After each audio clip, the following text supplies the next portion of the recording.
We are live now. I want to move it down to somewhere it's going to show comments when there are them. We're just starting, and we'll find out if it's actually starting. Oh, it says live video is starting, but there. Get out of me. There, now we're I was starting. actually trying to brush something off your face, so Good. for a minute, Okay. hold still. Oh, god damn it. There you go. You're such a criminal. Okay, so there's where the comments will appear. We have started. We are on. Move that so it doesn't look like a giant bug on us. See if anybody's actually watching. Does it say nobody's nearly watching? We don't exist. I shouldn't be suppressed anymore. Okay. No, This stupid you're thing. just suppressed because you exist on Facebook and your name is Yeah, Larkin well, there's Rose. the usual So level of I suppression. was gonna say, so don't forget that's a thing. Okay, so a couple people are seeing it, so we do actually exist. Yes. Alrighty, so we're going to begin and dive in. We could wait until more people are here, but we're not going to because we're rude. And you can always go back and watch it from the beginning because they automatically post us videos. The topic for today, which I'll get to in a minute, is... That notice is going to come up a million times and it's going to make me stabby. It's gonna make you so stabby. Is how to talk to girls. I mean, statists. But there's a reason that he chose that title. There's a tie in between girls. Because there is sort of an analogy of if you're, I mean, it's not a perfect analogy, but if, stop knocking whoever you are, we don't care who you are. If you're sort of nervous of the outcome and you don't know how it's going to go, talking to a statist and you're like, this will probably be more trouble and it'll be embarrassing and stressful, I'm not even going to try, which is how most people function, then the fact that you understand voluntarism isn't at all contributing to the spread of the ideas if you self-censor all the time.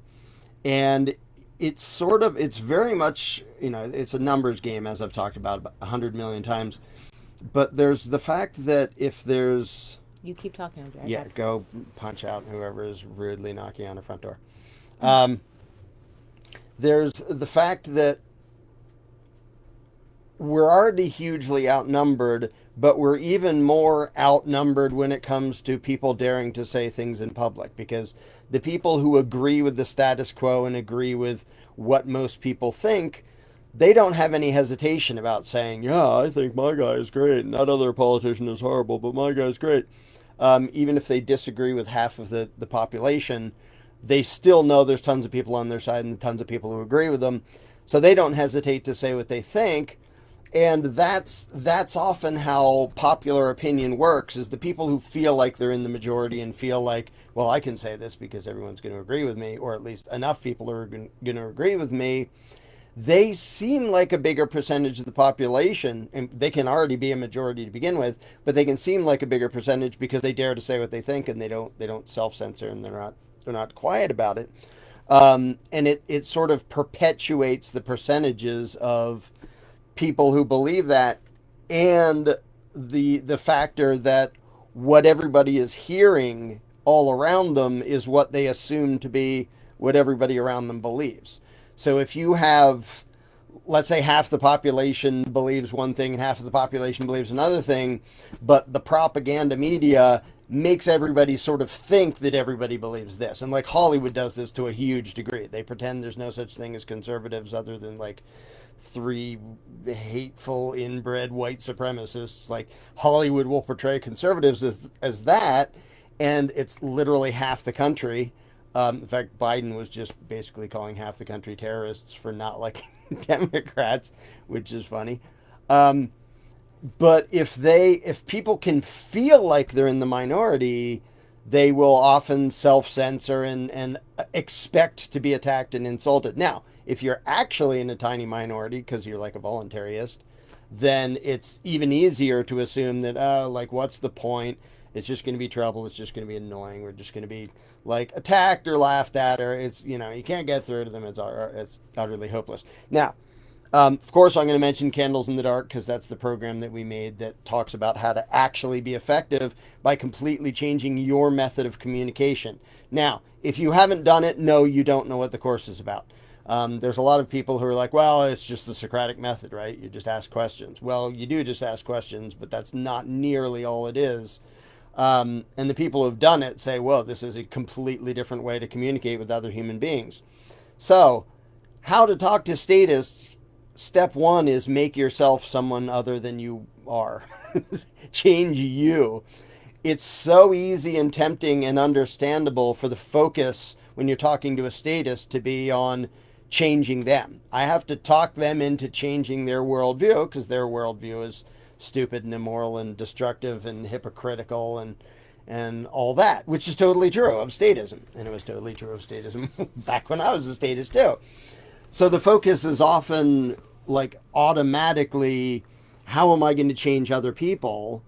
And then you try to use logic or you argue with them and stuff, and you notice, oh, they don't change. They just get mad and annoyed and stuff.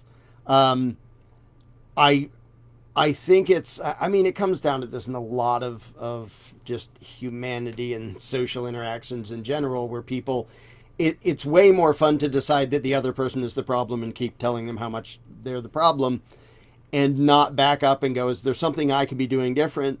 Even if they really are the problem, even if somebody has some traits or beliefs or whatever that makes them kind of obnoxious and a pain in the neck, it's like, okay, well, given that that's who they are and what they believe and how they behave, is there a way I should modify myself to make the outcome of our interactions less obnoxious and less stressful and more useful?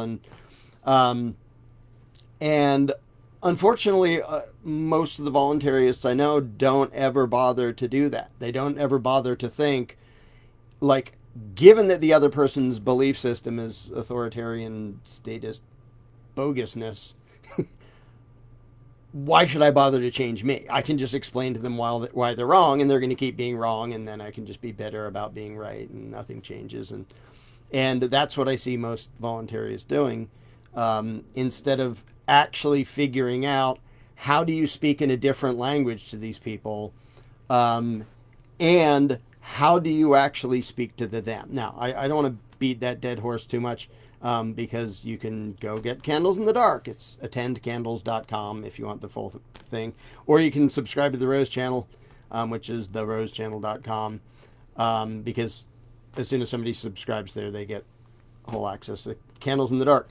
But I wanted to talk about a little bit different aspect of this. First of all, this happens to tie into it. I just saw, I think it was even this morning, some story about Cardi B makes $10 million a month off of some streaming something, or I don't even know. I couldn't stomach actually reading the whole story. And I'm like, that's like, partly it's just supply and demand. Like in a free market, that happens. And the people who like complain about, oh, teachers don't make as much as professional basketball players, that's because lots more people want to pay professional basketball players to go to their games. That's just how it is. And you can say that that's unfair and unfortunate and everything else. And yeah, maybe it is, but there isn't a solution short of changing people's minds. So I can, look at that and go, holy smokes. So she does what she does, and in 3 days, streaming whatever, she makes $1 million, which would like pay off all our debts and have us set for the next decade so I could just focus on doing what I'm doing. Yeah, it's sort of frustrating to realize that, wow, people who just make stupid noise. And you look at all the people who are considered influencers who have a big audience. And the way to get a big audience is usually be cute and do stupid, superficial trash, because that's the mindset of a lot of people. Or just be the first one to a novel platform, like the first people to get loud and obnoxious on YouTube. They didn't have to be great at anything, because look, you got PewDiePie and Markiplier. And let's be frank, they're not. I don't know who either. They're not intellectual geniuses, but if you go look them up, well, seriously, just go look up their grossing YouTube. I don't want to. It would just be depressing. Well, and it's because there was a demand for that at the time in that way, because that's what was new and what was novel. Yeah. And so unfortunately, it wasn't like, oh, somebody with robust intellectual content is going to be the first to rise on YouTube. So No. anyway, this isn't just a bitter complaint fest. There is some relevance to this, which is like people will pay to be entertained and stuff, but when it comes to trying to spread an idea that actually matters, most people, I've mentioned this before, most people either don't want the message because it conflicts with what they believe in, so they're not paying for it, or they don't need the message because they already understand how bogus government is, so they don't want to pay for the message either. And that's just the reality of the market. Oh, by the way, in the description below, I did put away that people can donate to us to help us out if you want. If we get literally a millionth of what Cardi B being, oh God, humanity is doomed. Okay, humanity is not doomed. That's part of what I wanted to point out. But the dynamics of what pays and what doesn't relates to what emotionally pays for people to speak out about. So if you want to like talk about, hey, how about them Sixers, or I don't even know if the Sixers exist anymore. That's how much I pay attention. Or the weather or whatever. It's like, okay, that's safe topics. Nobody's going to punish me for that, and nobody's going to get all mad and defensive. But if I talk about anarchism and stuff, talk about voluntarism, and bring up, you'd never discuss religion or politics in polite company and yada yada yada. People are rewarded, and just like the monetary reward and punishment of do something that makes everybody feel happy and stupid and entertained and make people with 10-second attention spans distracted enough, and you can make $1 gazillion. Try to talk about something that matters and you'll probably be broke. Not necessarily, because there are people who do decent content and manage to make money. I'm just not one of them. But the psychological side of that is that if you're out there and you feel like it is costly and risky to talk to other people about voluntarism, then you're probably not going to. And if you do, you're probably going to be defensive and argumentative because you expect it to go that way, and then you're going to accomplish almost nothing. There's also the thing of feeling like you're outnumbered, or you're a weirdo because you're like the only one that's like you where you are. And the thing is there's the sense of like feeling reinforced by being around people that think like you. And the thing is, lots of people around the globe who happen to be like voluntarists or anarchists happen to be in situations and communities that they're building where they are with friends who are like-minded on the ground where they live, and they're thriving, and they try to only engage in business transactions with people who are like-minded because they are good at contacting those people. And then there's the voluntarists and anarchists out there that feel very isolated where they are. Maybe on the ground where they live, their family and the people they know in their small town don't think like them yet, or they feel very lonely because they don't have direct connection online or on the ground with people who are like-minded. And so a huge part of what humans decide to talk about and act from is their emotional sense of feeling basically backed up and secure, and whether that's secure actually or just secure in an emotional I feel like I'm secure sense. That seems to be important when people speak from a place of confidence or don't speak from a place of confidence. It's like if I feel like I can reach outside my door and go walk down the street and point to like 35 other people in a heartbeat that immediately would agree with me, I'm going to feel like a different person than somebody right next to me who, is the only one they personally know of in person that thinks like they do. Now, there's an end around, and here's the point I wanted to get to. That's a football term, so most of you may not know. It's literally like there's a bunch of guys in the middle and you're trying to do this. An end around is go all the way around the whole thing.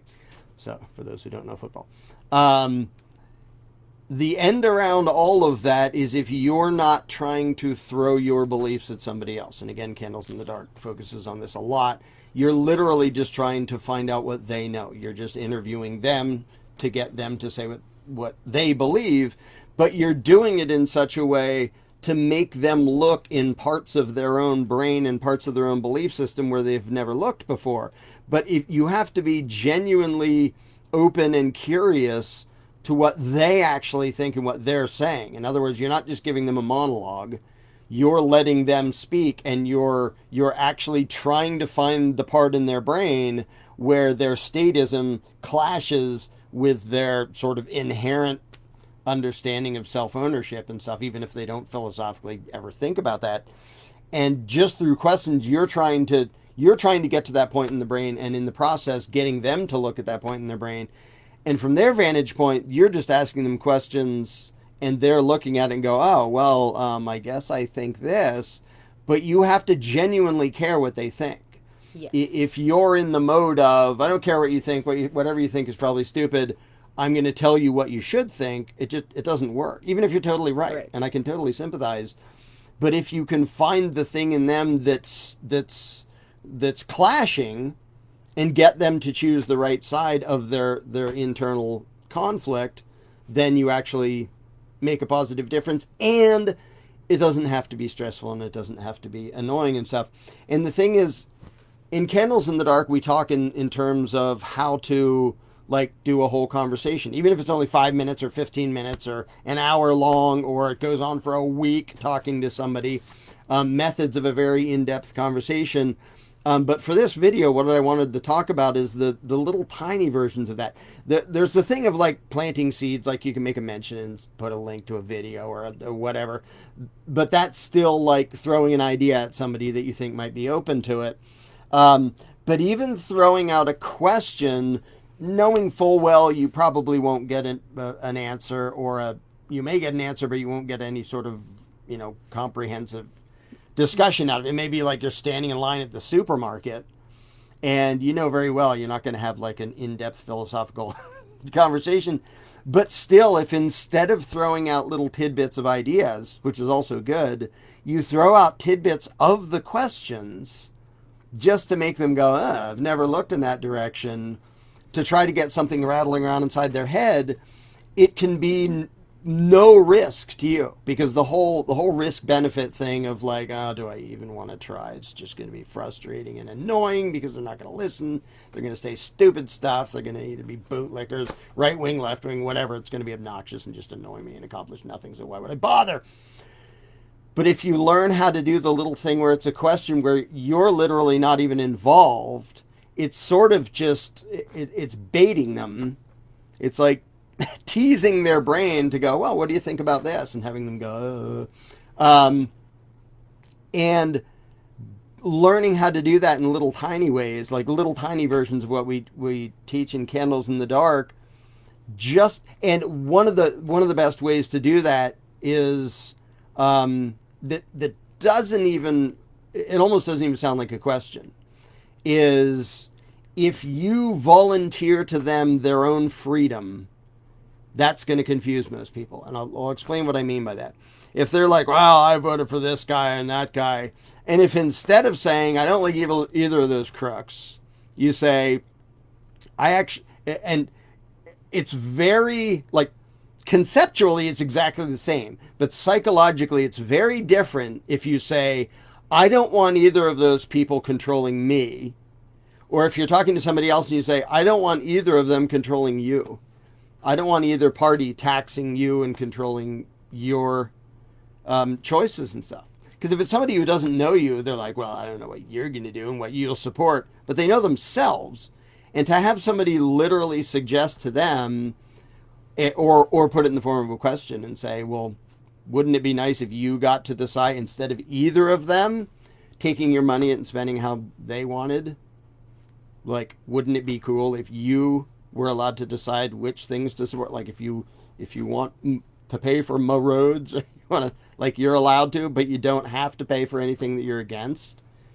And something that brief, and we've seen this in Candles in the Dark discussions, something that brief can make people go, oh, that would be pretty cool. It's how can people have never thought about that? But I guarantee 99% of the people you talk to will never have thought about that. And if you introduce it as an idea about their freedom instead of yours, so they're going rah, rah, rah for, their leader, ruler of choice.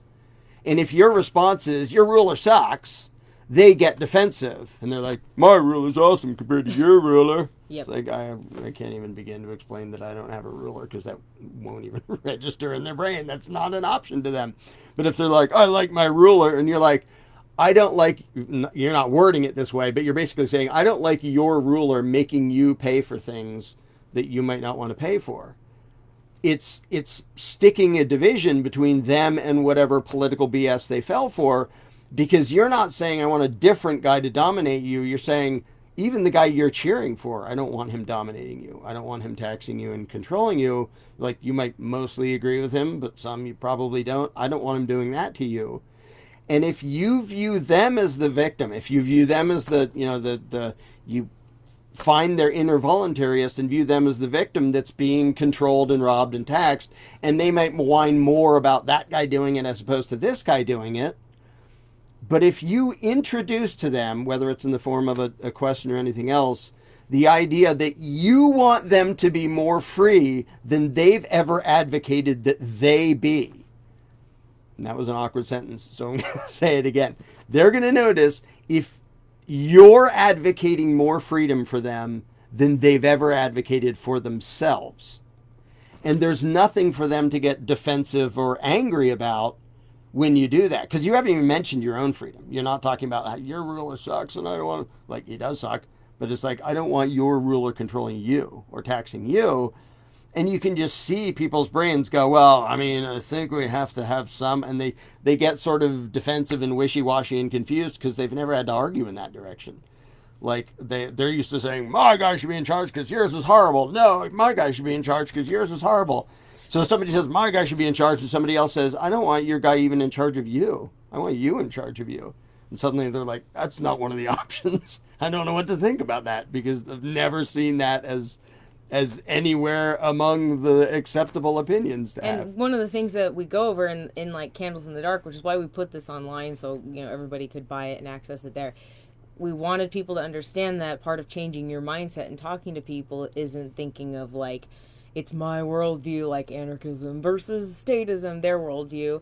It's understanding that, you know, it's you and the inner freedom lover inside of them that's been indoctrinated and confused. It's you two versus the state, because that really is the thing people argue all the time, right? Oh, it's the government trying to divide us against our fellow man. Well, we're only helping them do that if we continue to see it as like us versus the statists. I really don't see it as me versus the statists. It is me and all of my fellow man who aren't aware they're on my side yet versus the state. And then once enough of my fellow man's on my side, that state can dissolve. Yeah. So, and another way to say that is it's us and them versus the crap they were taught. The crap they were taught isn't them. The statist indoctrination they went through, that's not them. They didn't choose that. That's not their real moral compass. That's a thing that other people inflicted on them without them noticing. But you have to talk to people as if I'm actually on your side. There was some crap you were taught. I'm against that because that's not good for you or me or humanity or anything else. Again, you don't say it in these words, but this is the mindset you have to have if you want to get a positive response almost every time you have a talk to any statist. And the state is constantly trying to use the two-party system to, you know, it's a triangulation thing. And a lot of people, you know, now know that. Like, voluntarists understand, like, okay, the state is doing the divide and conquer thing all the time.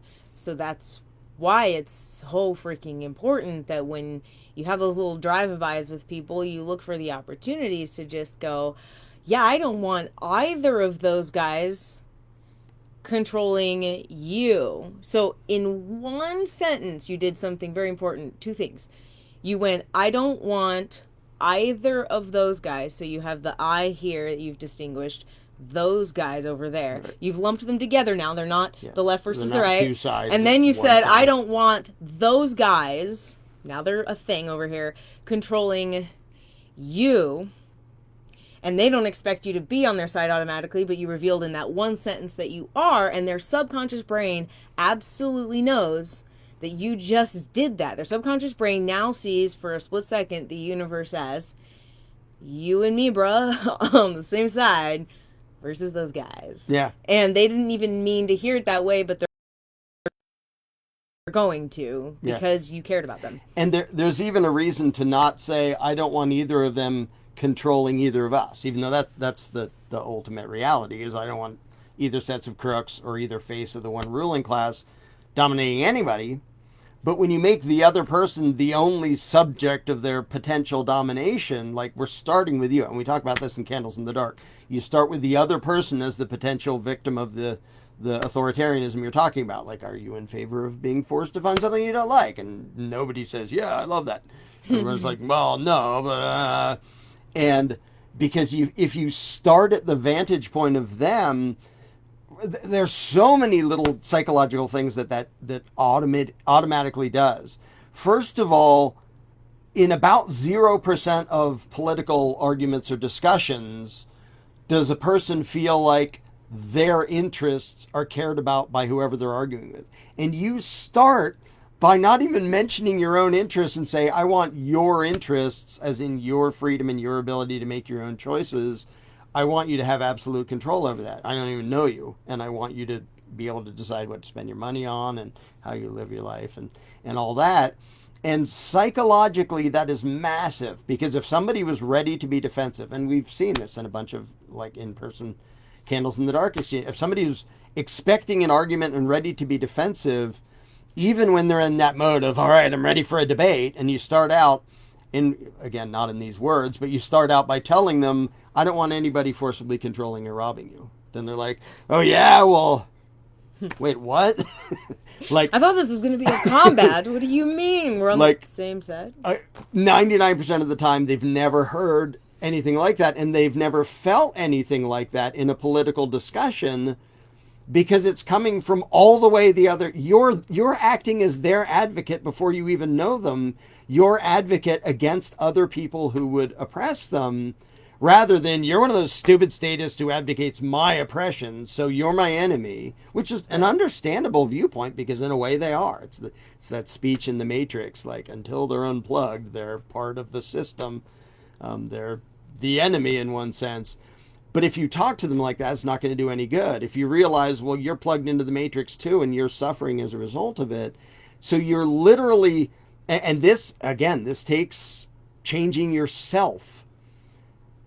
When you start to talk to a statist, instead of going, oh, you're one of those people who believes that stupid crap that's, screwed up my life so bad, or, trying to rob me, so you're the enemy and I have to talk you out of it.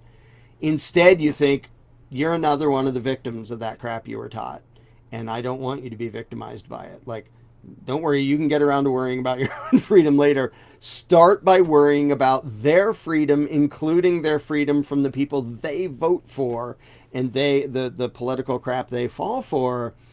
And they will very quickly, be very confused, because that's not how political conversations and arguments go, like, ever. But two, they're going to notice, wow, this person expressed concern for what I want. And this next part, they're not going to consciously think, almost ever, but this person wants me to be freer than I want me to be, or than I have before.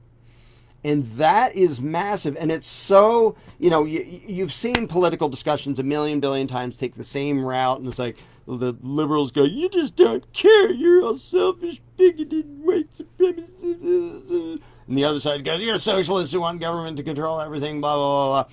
And they scream back and forth, and neither of them hears each other, and it doesn't matter, and nothing changes. And like the divide and conquer. And meanwhile, the tyrants are sitting back chuckling at the fact that people are still doing that to each other. But when you come into the game, you step into the ring, and then you walk behind the guy and go, okay, somebody's going to attack you, but I'm on your side. I want you protected. And they're like, what? Didn't you come here to fight me? Like, what are you doing by my side? And holding the bucket and the towel and stuff and the water bottle. It's like, but who am I fighting then if it isn't you? It's like anybody who would want to dominate you, and I don't want them to, even though you're a complete stranger and I don't even know you. You have to shift your mindset into that mode to be able to talk that way. And the thing is, if you get into that mindset, most of the rest of it happens naturally, because you're not viewing them as an agent of the evil they were taught. You're viewing them as a victim of the evil they were taught. And they're both. It's not like they're not agents of authoritarian evil when they advocate it. They're both. The thing is, talking to them, the part of them that's the agent of evil, it's not going to go well. It's not going to accomplish anything. And talking to the part of them that's the victim of authoritarian evil has a way better shot of getting through to the humanity of the person beneath the propaganda. And you can do that in tiny little ways. It doesn't need to be like a huge discussion.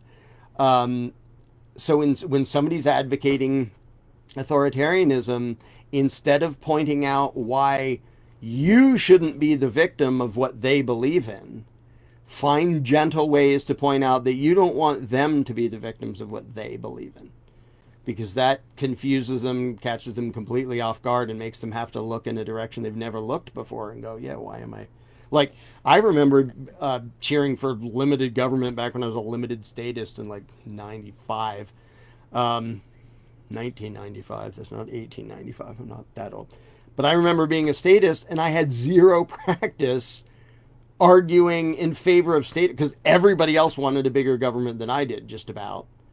So when somebody turned around and said, well, should there be any taxation? I was like, I've never had to argue in that direction because everyone else assumed there was. So I've never had to justify that. And when I looked at it, I was like, now that I have to justify that, I can't. One of the things that we talk about Candles in the Dark is the void, which is sort of the part of the brain that's just not... It's like a space in the mind that if you've never looked there, you've never looked there, and you don't know you've never looked there. It's like...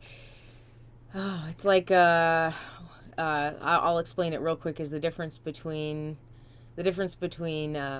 like regularly not knowing something and the void where you don't even know what you don't know is like, I'm aware that cars exist and that there's car mechanics, and that I'm not one of them. So I know that there's this whole realm of cars that I don't know.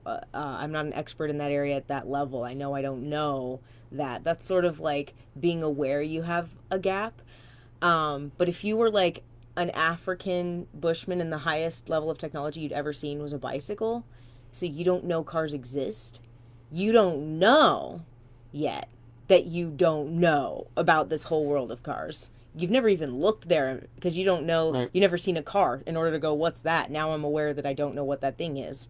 And like a lot of people have never even looked at this thing that they had indoctrinated in them called like political science and like government. They just heard a bunch of mushy words that said, we have to have this thing called government because reasons. And that's why... Don't think too hard about it. That's why you hear all the same statist responses, because those are the indoctrinated responses. Like, everybody knows them now. It's like, more roads. But without government, who would take care of the poor and the children? And so, like, those are the things that everybody remembers in that mushy thing when they go to look there. But they're not even aware yet that that whole area, until they've really examined it, is just a pile of mush, because it's never occurred to them to go to the space called government and go, what about none of that? And that's actually a fun example, because the example of welfare, someone was like, well, the poor should be taken care of. If you suggest to them, like, I would rather you personally get to decide when and how to give to the poor than have government force you to fund their version, which may be, like, corrupt, it may be hugely, like, inefficient and everything else. I would rather you just be allowed on your own to decide, well, I'm going to give to people like I know and people I can help out, and I know it goes directly to the people in need because I'm doing it myself.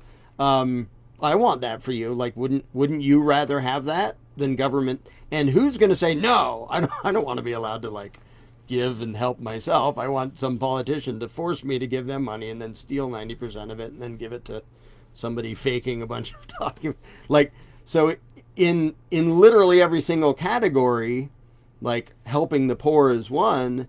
If you say, well, I'd rather you have the freedom to decide how you want to do that with your own money instead of having government do it, it immediately sort of spins them around in a direction they've never been in, and then they're looking into the void. And the thing is, when they look into a void, then they have to start building something there, because there was nothing there before. There was no...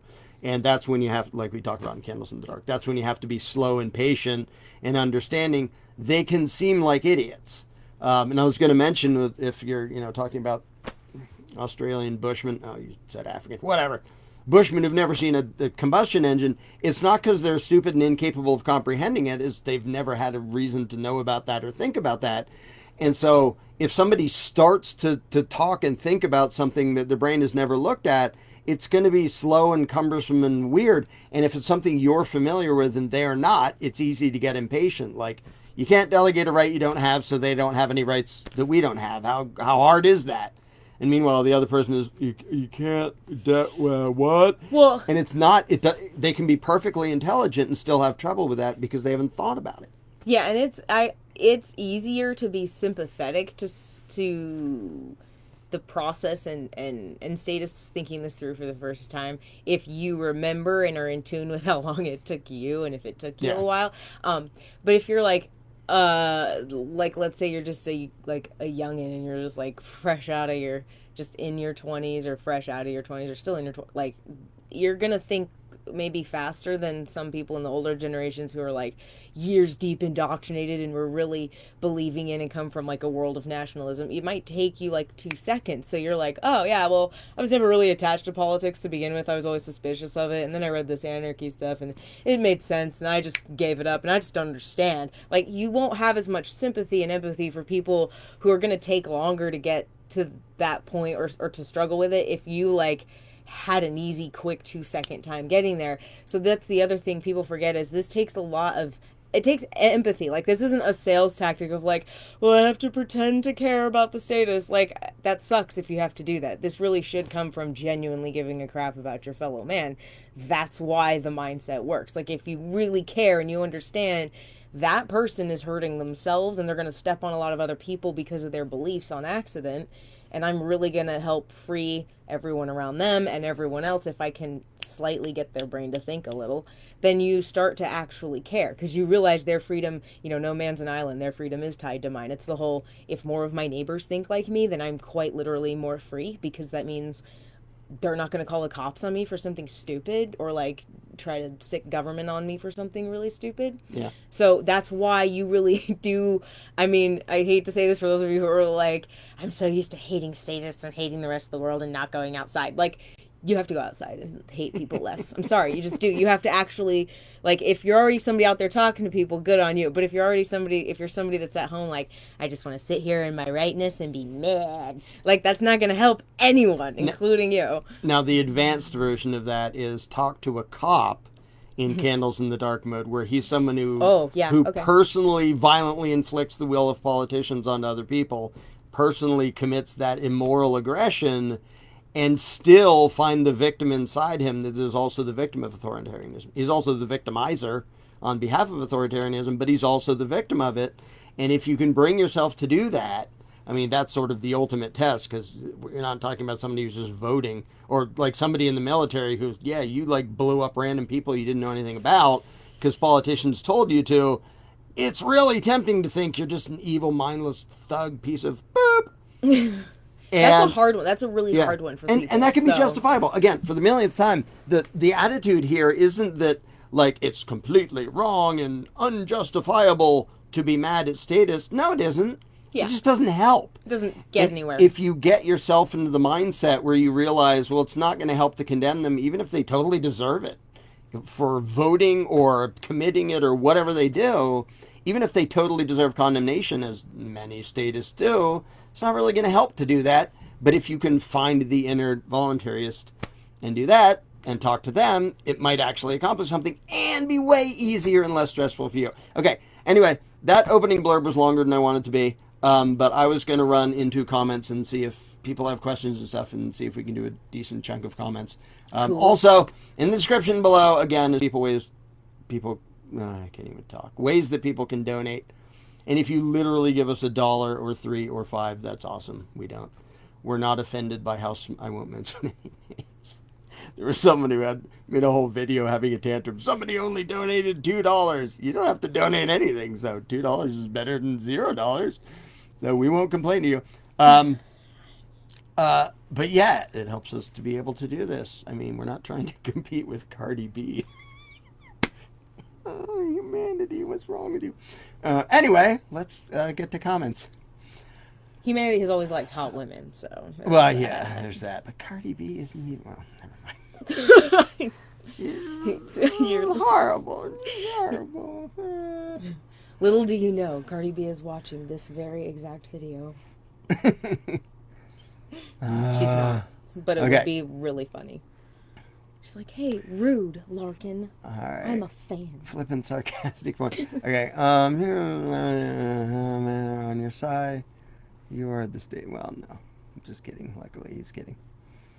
Candles in the Dark is worth it, guys. I didn't pay Teresa to say that. I waited too long to watch it. Glad I did.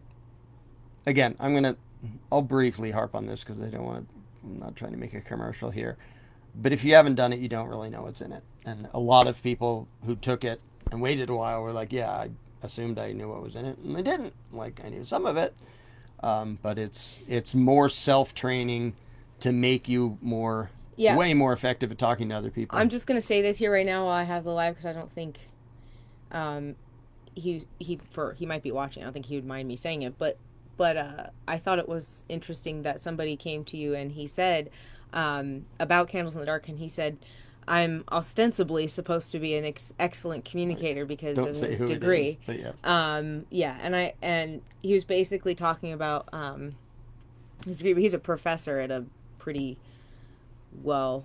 You would recognize the name of it. You would recognize the name of the place he's a professor at. Let's put it that way. And he was like, if I'm still really fumbling over this and I need help with this, then I obviously need Candles in the Dark. And he did some consultations one-on-one with Larkin because he really wanted Larkin's undivided time and attention to get good at this, and he wanted to be able to actually help with deprogramming some of his, I think, colleagues that he knew at the level that he's at. And so he paid Larkin very well for a few consultations of his time just to get Larkin's attention on it. He's already pretty dang good at it too, and a lot way ahead of a lot of people. Yeah. Right. But he did want some fine tuning, and now he's just gonna kick butt at it. And there's conversations. That comment reminded me of it. I'm not even that my response is only vaguely related to the comment, but gently telling people that they're being abused is something they're not used to hearing. Like, well, I voted Republican and I'm happy to blah, blah, blah. And if you point out that, yeah, but are there some things that they make you pay for that you don't like? Yeah, well, I don't like this. And if you're on the side of, well, I don't even want you forced to pay for that, you're basically telling them you're putting up with abuse and you're so focused on how much worse you think that other abuser would be that you're ignoring the fact that this isn't good what they're doing to you. And it's just like in the personal thing, if you go to somebody and they make excuses for their abuser and you're like, you shouldn't have to go through that. That's not okay. Like, it can be very empowering for somebody to hear it's not okay for you to be mistreated like this, even if you're used to it and you've never even imagined anything better. And in the political realm, that's the left and right. That's literally everybody. If you introduce them to the idea of, the ones you're voting for aren't being nice to you either. Like, I'm just as against the other ones as you are, but I don't even like the ones you're in favor of because of what they're doing to you. And that's an angle that most people have never heard. And it's a level of sympathy they don't even have for themselves. And a level of awareness they don't even have for themselves until somebody else introduces it. Right, because the fundamental of, if we're talking about it at the logical fundamental of statism is the left and the right are two groups of people arguing over, like, whether they should have an abuser husband that punches them in the face or an abuser husband that punches them in the gut. And they're not used to somebody asking them a question from the perspective of, what if, instead of this assumed world where we have to pick an abuser to punch us in the face or gut, I don't want anybody to have to pick an abuser out for their life at all and have anyone punching them in the face or gut. I don't want you to have to pick out somebody to punch you in the face or somebody to punch you in the gut. And that's, like, all government is writ large. Government is actually, literally, just physically human beings. That's it. And each of the human beings attracted to the entity called government are control freak, narcissist psychopaths at, like, the best, or sociopaths. So they all function the same way. And so when everyone just stops assuming we have to have someone punching each other in the face or gut, it's over with. But you have to come at it from the perspective of those statists are just other people like you who are tricked into thinking we have to have somebody punching us in the face or in the gut. So helping that perspective helps you not approach them from the me versus you mindset, but from the, me trying to help you get out of this abusive relationship mindset. Yeah. And by the way, Simon just asked, like, how far do you think we are from the goal? I'm not going to name an exact day and time. It'll be 4:32 p.m. on August the 4th, 2027.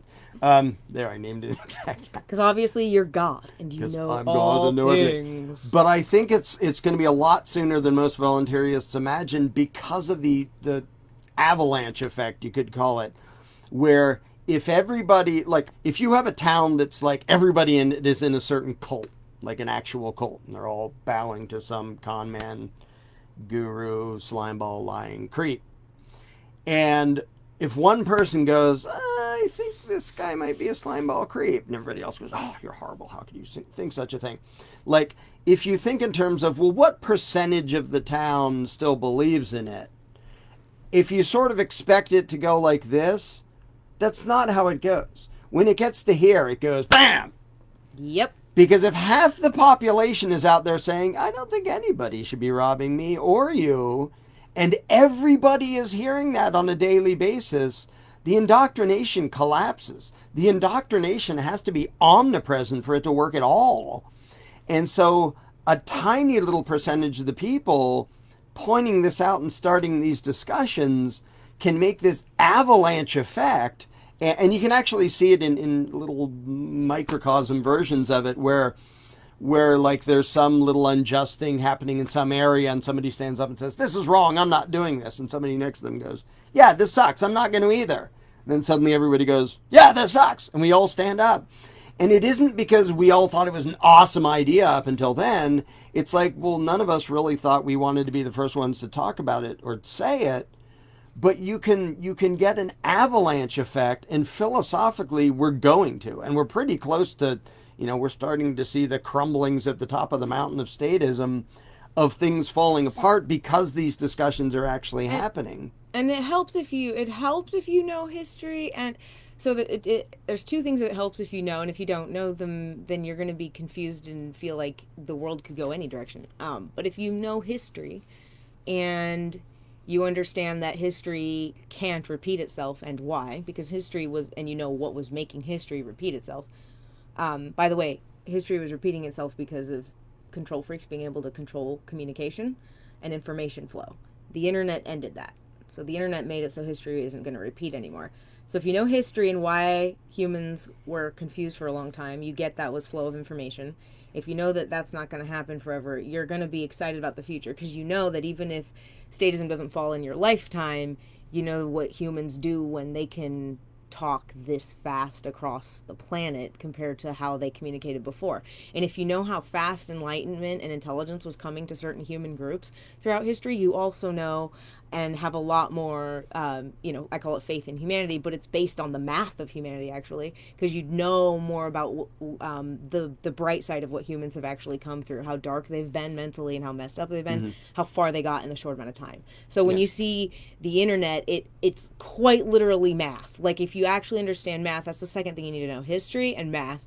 If you know math, especially exponential math, then you don't guess, it's a mathematical inevitability that mankind is going to not only get there and figure it out, but faster than they figured out anything else. How fast?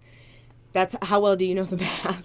But and how well can you get a hold of enough data? Not everybody has all the data, so that's where it gets a little tricky. But we have access to more data than ever before. Why? Because we can go on the internet and look at things called the numbers and see where human attention is congregating and how people are starting to think and interact. And by the way, since we're still in the early stages of the exponential curve, this is where it matters a lot how much the existing voluntarists bother to try to do anything and bother to try to talk to people. Because those of you familiar with math, if you compare the exponential of like y equals x squared and it goes whoop, to y equals x cubed and it goes boom, like the rate at which it spreads depends on what the existing voluntarists do, and the vast majority of them mostly keep to themselves and keep quiet, and I understand and I sympathize.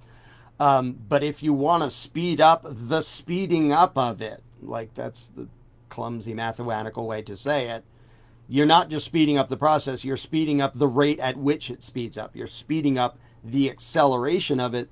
Then you have to do this stuff. And you have to talk, and there's 100 ways to do it, whether it's just sharing videos or, trying to, some people have said, hey, would you be on with Russell Brand or Joe Rogan or JP Sears? Of course I would. But it's not up to me whose show I'm on. It's up to them whose show I'm on. If a zillion people, I think Russell Brand would be probably the most fun because he's really dang smart and he's been climbing a lot out of his status indoctrination. He still has residual assumptions about democracy and government and stuff. But he seems like a really sharp. He's also really damn funny. Which is a very good thing. I think he's proven he's sincere. Because when somebody's sincere, even if they're confused and wrong, still, they change and grow over time, and they can actually say like, "Oh, I used to think this way. Now I think this." Yeah. And I was wrong. They can say I was wrong on this, and he's had this progression of like actually changing his mind, and so did I till I got to where I am now, and I got to a point where it was like, wow, there's just no justification for the use of force on anybody that violates them in a way they don't want. So it's like, if you get to that point and that dissolves the notion of government, you're there logically, and a lot of people just haven't quite got there. But they can, and they show signs that they really do think. So so we can end this in a few seconds, but I want to end with an analogy I've used before, which is a pile of leaves burning. You light one leaf and you throw it in there, and people can go, well, there's 10,000 leaves in the pile and only one's burning, so who cares? And then it catches two more, and you're like, well, there's only 3 burning, so who cares? But those 3 then catch 2 more each, and now there's 9, and it goes exponentially, and you go, well, there's 10,000 leaves. Yeah, but you do that like 10 times, and it's the whole pile. The thing is, whether it gets the whole pile depends on what each individual burning leaf is doing. And you're a burning leaf if you've outgrown the belief in authoritarianism and government and all that fun stuff. And if you're not lighting other people and you're waiting around for other leaves to do it, it's just going to take a lot longer. And the thing is, you don't have to light 10,000 other leaves or 7 billion if we're talking about the population of the planet. You don't have to do that yourself. But if you do your tiny little part, pay your fair share of anarchist propaganda, which you don't have any obligation to do, but if you want the outcome, I mean, there's cause and effect. But that was funny. Part of it is making yourself do something that you think is going to like actually accomplish something worthwhile. Yeah. And even if the rest of the time you're just frustrated and you can't stand to turn on the TV or watch it without wanting to barf and or pull your hair out, like, I totally sympathize. I've been in that state for 26 years, which is a little bit frustrating. A little piece of advice I'll suggest for people, because you never know who's going to hear this that goes, I haven't done that yet. If you're used to being in the mindset of going out and expecting to just, like, you go out in public and you do your stuff, and maybe you normally keep to yourself. You're one of those, like, reserved people, but you're used to going out and just expecting the average person out there. You're just going around mentally assuming that, like, I'm the person that's awake and the whole world out there that I see is all statist and all against me. And they're probably all, like, for the mandates, or they probably want, you're just assuming that. Try flipping a mental switch for me this week if you can. And anytime you go out, try keeping your eyes really open and aware and looking around at the general public around you. And try just changing one thing, which is try assuming that there's other people just like you, maybe passing you all the time in the grocery store and out on the street, and they think exactly like you, and maybe they already know you or are connected to you online and you don't even know it yet, and they hate this stuff as much as you do, and they're done with it as much as you are. And look for the tells and the signs or comments, or listen for the overhearing conversations, because I guarantee you, if you actually go out there with the mindset that maybe I've just been a little too gaslighted into thinking I'm alone here, and you look for the other people out there that are just the quiet, reserved, freedom lovers like you that are also like, I'm also assuming everyone else is against me. Like, if you actually go out there and look for the people that aren't okay with the way things are, you will find them. And if you're just bold enough to say certain comments or make certain jokes to see how people respond, you'd be surprised how people light up real quick. And you're like, oh, I got another, like, you're at the cash register and you're just any store anywhere and you're just at the actual cashier paying for something, and you're like, oh, look, I still saved this much on my grocery bill after the theft. And like, you just call the taxes like theft, and like, watch how people respond, because sometimes you find a little recognition right there, like, oh. And there's, especially after the last 2 years, there's a crap ton of people out there who instinctively are sick of the whole game. They don't philosophically understand much of anything, but they're very ripe for the conversation because on some gut level, they're like, I hate both sides. I might hate this side a little bit less than I hate this side, but oh, they're all crooks. And you may very quickly find that, you know, a couple sort of gentle questions set them off on this anti-government tirade, and they're like, oh, I can work with this. This is good. Even if there's no like philosophical principle like underpinning to their view of reality, but they're still like, oh, this whole system disgusts me. Well, that's a perfect beginning for a candles in the dark discussion, whether it's 2 minutes in line at the supermarket or 5 hours with somebody you actually know. But if you don't, like, you miss every shot you don't take, as the shooting saying goes. Like, I had a guy, like, once at the oil change place a couple years back or something. The oil change place, or, like, car places, always have old, stupid network television news on. Because I don't know why nobody wants to watch that. But there's, like, a dude in there that's like, oh, so what do you think about that Trump guy, And I'm like, yeah, I don't really believe in any of that whole government thing. I don't want either of them on that throne. So, anyway, have a nice day. And you could just see the look on his face was just sort of like, is that an option? Like, if I had stayed there and not been like, bye, and like left his brain going like, do like all the math equations, you know, the brain's like, like if I hadn't left him that way, he would have wanted to talk. Like, he didn't have a look that was like, get away from me, you weirdo. It was like, I said, excuse me, but wait, what did you just say? Yeah, like, because you and that's like, what you want. You want inquisitive. Just, here's what I think. Yeah, and like, there's the advantage of ladies being a babe. Like, if you happen to come in a package that it seems like maybe the person might find that appealing to keep talking to because this is your meat suit. Exploit your babe privilege. Exploit the meat suit. Quote unquote, exploit the meat suit. Oh, there's a great quote out of context right there. Exploit. Anyway, no one gets anything for, like, that's what they're going to open in the time capsule in a million years. That quote. Some person named Amanda Rose said, exploit the meat suit. That is a perfect thing to mean? End on. Let's end on that low note. And then we'll go back and look at the comment. No, we're totally ending. No, it's the worst thing to end on ever. We're ending on that. No, I don't want to be remembered for this. Too late. Choose your words. Use your words. So go out there and use your words and make good choices.